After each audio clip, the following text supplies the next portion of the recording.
എല്ലാവർക്കും നമസ്കാരം. ഗുരുപാദപുരിയുടെ മണ്ണിലേക്ക് നന്ദഗോവിന്ദ ഭജൻസ് എത്തുന്നു ശിവരാത്രി ദിനത്തിൽ ഫെബ്രുവരി 15-ാം തീയതി.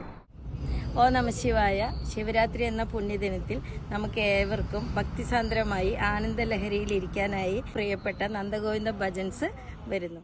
ഇതിൽ കേരളത്തിലുടനീളം വർക്ക് ചെയ്യുന്ന NBOC ആയ പട്ടാമ്പി ഇൻവെസ്റ്റ്മെൻറ്റ്സ് ആൻഡ് ലോൺസിന് ഇതിൻ്റെ ഒരു ഭാഗമാകാൻ കഴിഞ്ഞതിൽ വളരെയധികം സന്തോഷം. ഏവർക്കും സ്വാഗതം. ഓ നമശിവായ.